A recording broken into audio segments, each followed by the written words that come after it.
Get started. Okay. Yes, it's recording. Okay, so I think we have, let's see how many people are here. About 7 people. So I'll give about another minute or so to see if we have any more coming in.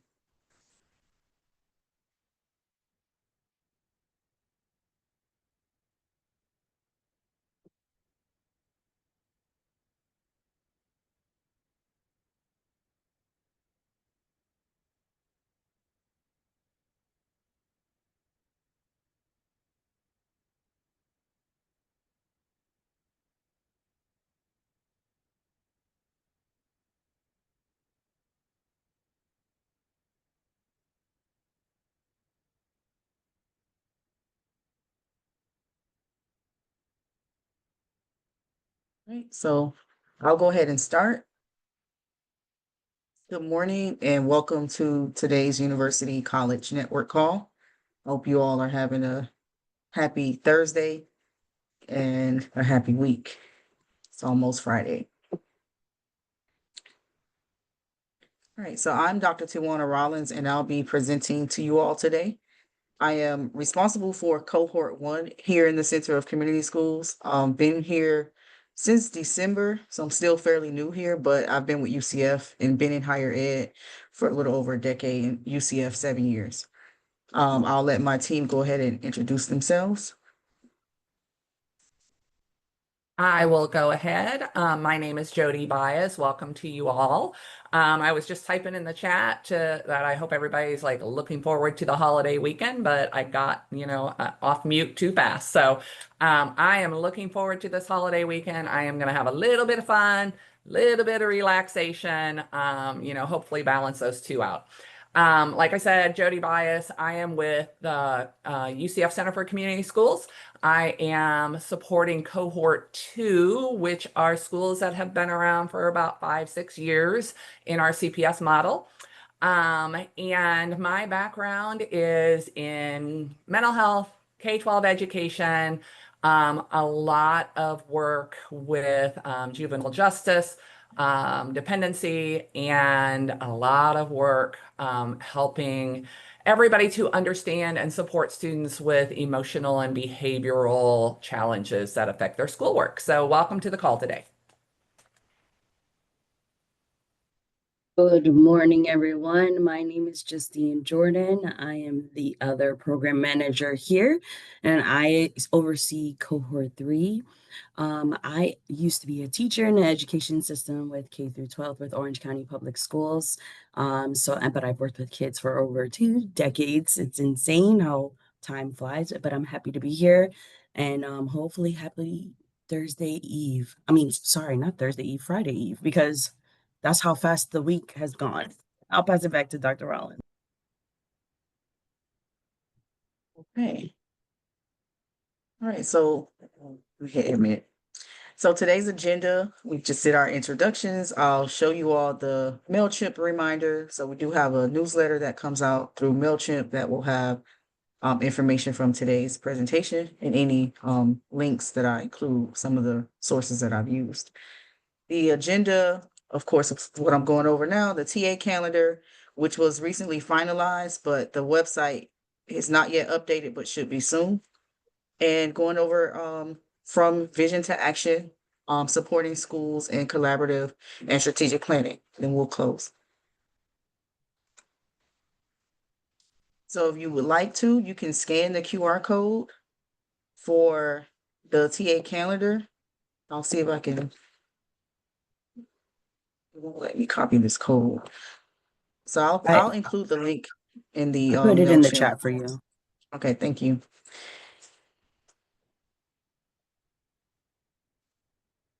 So the MailChimp is the newsletter that will go out sometime after today's presentation that will have highlights from today and other resources that I'll include within the newsletter. So as we move through our conversation today, I want to invite everyone to share their thoughts and feedback, whether you have a question, an idea, or an observation. Your participation will help us to better understand the challenges and opportunities that we face, and each of your unique experiences and expertise is crucial to making our work together more impactful. So let's try to make the most of our time by engaging in open and constructive dialogue as we move forward to understanding meaningful solutions. So as we begin today's session on enhancing collaborative and strategic planning, I'll be focusing on the important role that universities play in supporting school sites with their long-term strategic planning. We'll explore how universities can guide schools through the process of setting goals, aligning resources, and building strong partnerships that support educational success. So let's dive in so we can collectively strengthen partnerships that drive positive outcomes. Before we dive into the main content of our session, I'd like to first outline the objectives that we'll work towards today. So today's focus is on exploring how universities can support schools and school sites in their strategic planning efforts, especially in the areas of needs assessment, resource alignment, and goal setting. And so by the end of today's session, you'll have a better understanding of how universities can help guide school sites through the process of developing long-term strategic plans, setting SMARTY goals, in which we're going to add the Y on SMART goals today, and mapping resources to effectively support those goals. And then we'll discuss how to engage all relevant stakeholders in the planning process and track progress to ensure that we're on the right path. In supporting school sites with their 3 to 5 year strategic planning, the university can play a critical role by providing frameworks that help schools develop clear and measurable goals for the future. We can assist in mapping out available resources, financial, material resources, and help schools to allocate them in ways that best support their objectives. Furthermore, we can also offer data collection, analysis expertise, and enabling school sites to make informed, data-driven decisions. Engaging all key stakeholders in the process, from the teachers, community members, is very crucial in the process. And universities can help facilitate this engagement. And we can also help foster long-term partnerships so that school sites have continued support and guidance as they implement their strategic plans.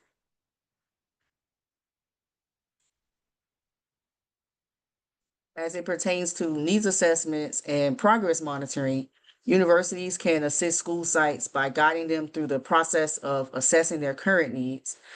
Together, we can identify gaps in resources and areas that require attention, helping them to ensure that their planning process is data-driven.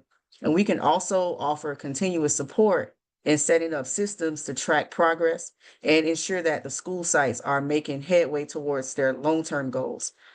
Furthermore, we can also, as universities, help schools to make necessary adjustments to their strategic strategies based on the data that's gathered.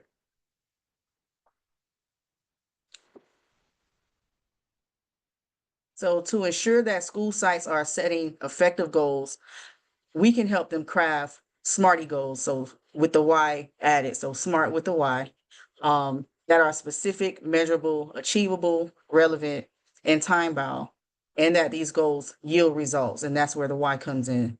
Schools can better track their progress and hold themselves accountable by setting these goals. And universities can also help these sites focus on ensuring that the goals that they set are results oriented, that they yield measurable outcomes, and that they benefit the school and the students in a meaningful way.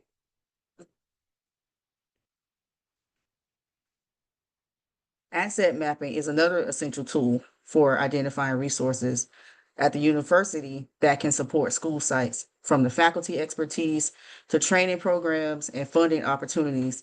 Universities can collaborate with schools to ensure that these resources are properly aligned with the identified the identified needs during the planning process. And by creating these systems for ongoing resource sharing, we can maximize the impact of each asset and ensure that the school sites have what they need to succeed. So the university's role in school site planning is multifaceted. So we can offer expertise in developing strategic plans, helping schools ensure they are aligned with the educational best practices. Additionally, we can also provide professional development opportunities through training and workshops to equip school leaders and staff with the skills needed to implement their plans. We have research-driven insights that we can help further inform strategic decisions, and we can continue to collaborate with school sites throughout the process, offering ongoing support and adjustments as needed.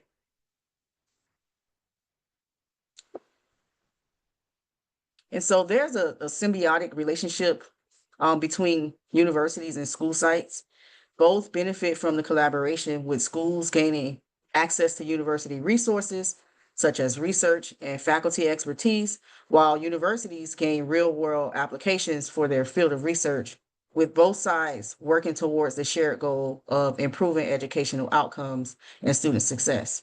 This partnership is designed to be sustainable long-term, with universities continuing to support schools and schools offering valuable feedback to help shape their future initiatives.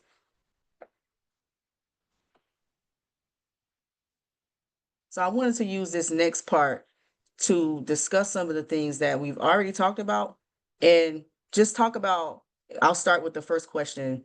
So as a university stakeholder or college stakeholder, how can universities and school sites work together more effectively?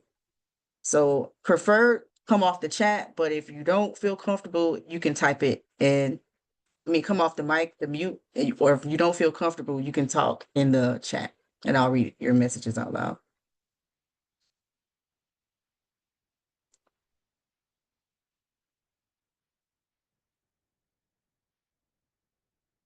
So for example, I'll start with coming off mute. I'm off mute. So as far as universities and school sites working together more effectively, so some of that is already somewhat taking place when we think about the, say, a college of education, where we have schools that send out student teachers out to do internships. We have courses at the collegiate level that require experiential learning hours. That collaboration kind of starts to take place early on, whether you're a partner school or not. That is one of the ways that we work together to streamline increasing teacher enrollment, providing expertise from the university at the same time while also benefiting the students. So that's just one way that they can work together. But as far as it pertains to partnerships, what are some other ways? And I'm trying to see if I can find the chat. It just kind of disappeared.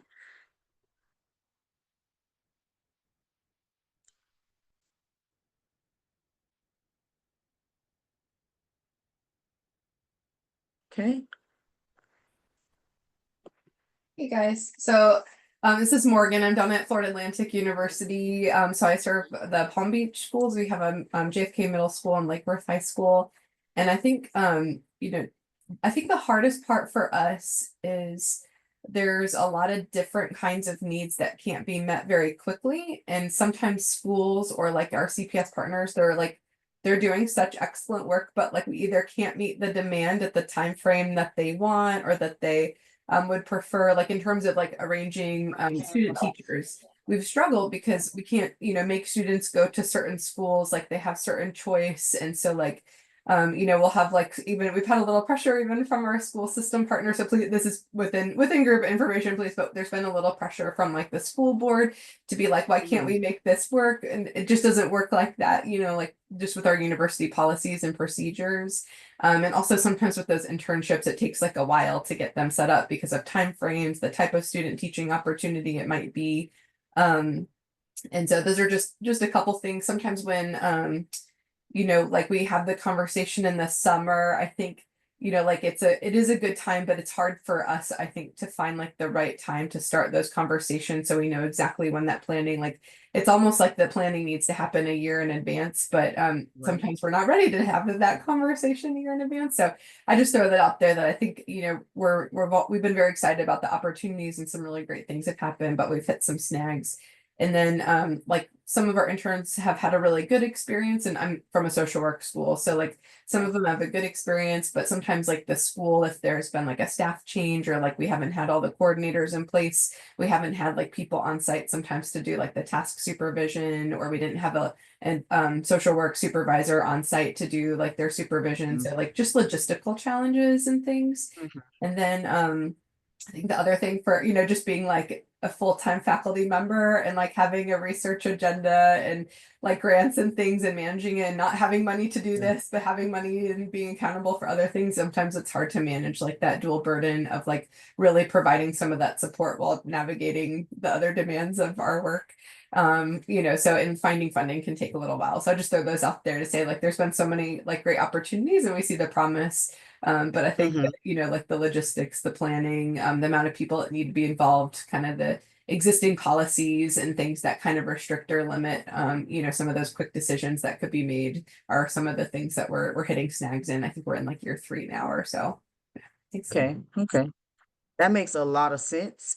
And in fact, when you mentioned about the not having the supervisors on site to be able to supervise some of the interns, that is an interesting take on that. And that actually, you brought up some challenges. So I'll segue unless someone has something else to add. Does anyone have anything else to add? Because that was a good segue to the next question about challenges that could arise from collaborating and preventing success as far as doing the work together with the sites. But what are some possible solutions as well that we can think of as far as how we can have successful collaborations? I did hear you say that planning, if we could plan in advance, that would be great, especially a year out. But I know a lot of policy, and just knowing what resources are going to be available would also probably be influential in that decision and how we plan and face some of those challenges. But what are some other things that you all can think of?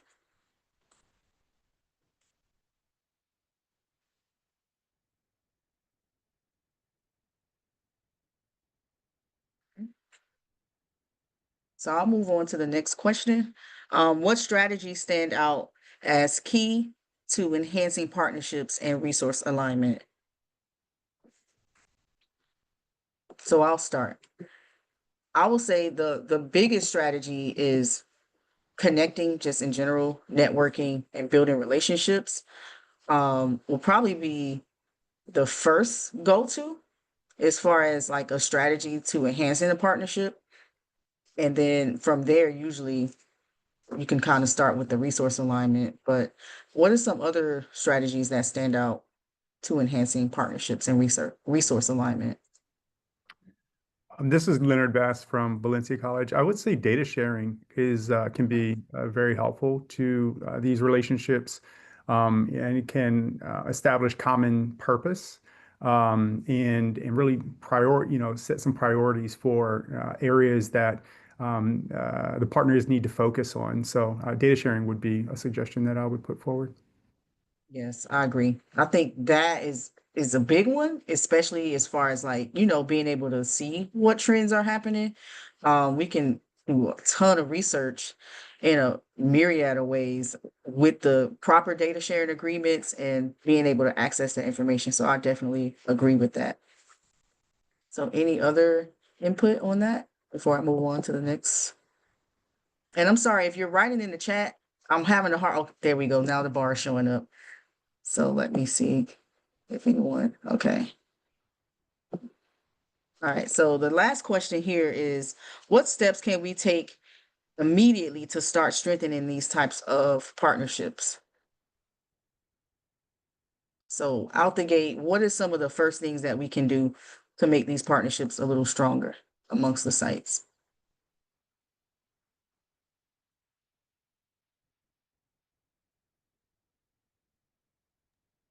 So just like thinking from our experience, I know that we had like some shifts in like leadership and in terms of our school, and like we didn't necessarily understand some of the commitment and like who should play what role. And so like people have been designated to do things that they maybe weren't originally designated to do, and maybe there was an expectation. And just to like put out there, like I've been serving on the cabinet, which is great, but sometimes like, you know, they'll say, well, it was supposed to be like an administrator. And I said it very respectfully. I'm just saying it very, very bluntly today, you know, but like my dean is not able to sit like, you know, on the cat, you know, like to take an hour, hour and a half, sometimes even to travel, like those kind of things. So like I just sometimes like understanding like, or having like a more like clearly laid out, like this is the plan, this is who we need, like as the before the MOU. Cause I think sometimes, you know, the people who plan, you know, sometimes I say like I'm like the middle manager in the situation, but you know, the middle manager often has to like plan or implement, but I might not be the right person to plan or implement some of those things if like there is a different expectation. So I think like laying out like the pipeline, the plan, like identifying kind of like who, what, and when, and like those pieces. But it's like turned out that I serve on the cabinet and the operations team for both of our schools. So I'm now attending 4 hours of extra meetings a month. Oh, wow. And then I'm expected to do like the groundwork to like lay it. I ended up supervising a student this year because I'm an LCSW and they didn't have the supervisor on site. And so I think that like some just having like a really clear like expectation for like all of the partners. And I put that out just because I think it was easier for our healthcare partners to step in because they're providing the healthcare and the buses there and those things. But and just for us as like university partners, like if I'm supposed to like I could spend 4 hours looking for a grant or 4 hours writing a report or 4 hours pulling together something research wise to help like, you know, an initiative. But like, you know, so some of that I think is just kind of understanding like the expectations better or like what that looks like. Because I just think, you know, we just kind of went in a little blind, not knowing exactly what we're gonna do. And not having Yes, go ahead, I'm funding sorry. to do it. I just put that like I know that's like a hard thing and everybody's like facing that. I think that well, I know different schools have different resources, but like not having funding to do things like, you know, tell me already work 50 to 60 hours a week. So like it's just hard to find that extra time. And I also have like 2 kids under 5. So I think I feel maybe that pull a little bit differently at this point in my life. But I do love the work and that's why we continue to show up and you know, we love our schools. So Yes, that was great. Thanks for sharing that. You just brought up a point, and I think I can relate to it when it comes to, you know, coming from the university aspect of it and really trying to like, we bring so much to the table as far as especially being trained researchers and things like that, and trying to kind of figure out where we fit in and like the different aspects of the model and how like exactly we contribute to that. And so, yes, I agree with, you know, upfront, making it clear. The buy-in is also a big part of it, especially, you know, with deans. They're usually not the easiest to get bought into things. And so, and making it clear, what the benefits are usually can kind of help with that. So I definitely, I feel you 100% with that. Does anyone else want to chime in on some immediate steps with strengthening partnerships with some of with the sites? Yeah, this is Jay Terry. One of the things that we can do and that we do is leverage our news, kind of our uh, information departments to kind of express the successes that the K through 12 school partner school has. So as we send that information out across our FSU news, big stories, that kind of stuff, you'll be surprised about how many of the students are actually belong to some of the parents that work here. So to be able to kind of express that raises awareness, raises kind of an energy of the work being done. It allows those who are looking at our school at FSU News, even in the public sector, to say, oh, I didn't know that that relationship was there. And so that helps in a number of ways for funding, I think. It's been tested sort of. So we know that the information being shared has reached some of our legislators. And so that's why I mentioned that.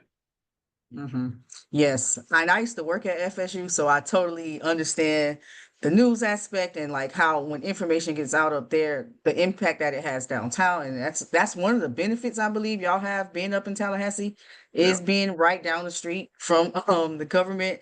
And so yes, thanks for adding that input with this. So I'm gonna move forward because I don't want to take too much of your time, but I believe my next examples are one second. Here we go. So speaking of FSU, so I actually pulled two examples that I wanted to use for case studies to kind of show how the partnerships impacted in certain areas. One here in Florida and the other one's going to be out in California. So with Florida State has been very instrumental in supporting the Jefferson County schools through their community partnerships initiative. So this partnership began with a comprehensive needs assessment to understand the specific challenges the district was facing. So FSU's team, particularly from the College of Community Science and Disorders, provided expertise in data collection, analysis, and resource allocation to help the district address its most pressing needs. And so as a result of this collaboration, Jefferson County Schools has improved their district grade. They went from a C to a B. And so this also demonstrates the power of strategic planning, data-driven decision-making, and resource alignment. The partnership didn't end with the assessment. It included continuous collaboration with FSU and the school district to ensure long-term improvements. So this is an excellent example of how universities can support K-12 schools in their efforts to improve educational outcomes. So If you here I have that have, if you have that recorded later on, just please send it so that I can give it to the central administration. So that was well said. okay, I appreciate the pointing it out. So we do tell yeah, that story quite often, but if it comes from somebody else, that is yet another way to kind of help okay, us to participate in these kind of endeavors. yes, will do, will do. And so here is the out-of-state example. So from University of Southern California's Neighborhood Academic Initiative, so the Leslie and William McMurrow Neighborhood Academic Initiative. They have partners throughout their location out in Los Angeles. They provide long-term academic support for grades 6 to 12. The program offers tutoring, mentoring, and other forms of academic enrichment to ensure that the students have the tools they need to succeed in school and beyond. And one of the core components that this initiative has is a needs assessment where USC helps schools to identify where additional support is needed. So the program then aligns USC, I was going to say UCF, USC resources, including faculty and staff, to meet those needs, ensuring that both the students, their families are supported throughout the academic journey. The program is a powerful program in how universities can play a vital role in supporting not only the students, but also their families and the entire school communities. So I have an image here with some of the statistics, and I'll share this resource, the citation in the MailChimp as well. So here are the two articles. The first one was the FSU case study and then the USC example, but I also have a couple of other citations regarding SMART goals and strategic planning and needs assessment. So that wraps up my presentation. I do have a QR code here for a survey. Please complete it. You can use your camera to scan the QR code.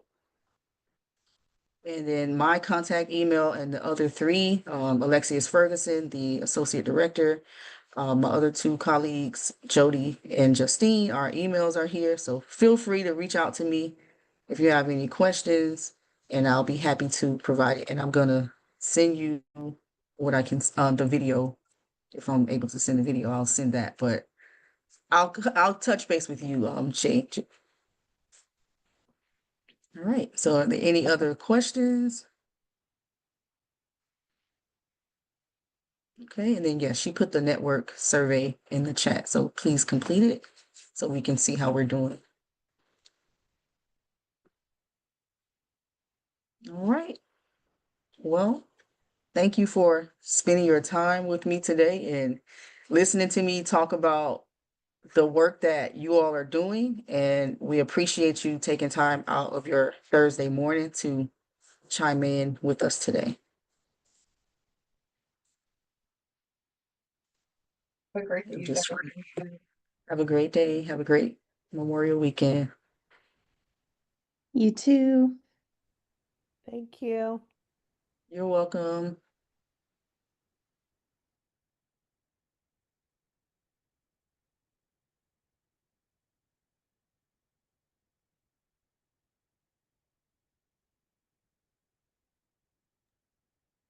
Thanks again, and really have a good holiday weekend.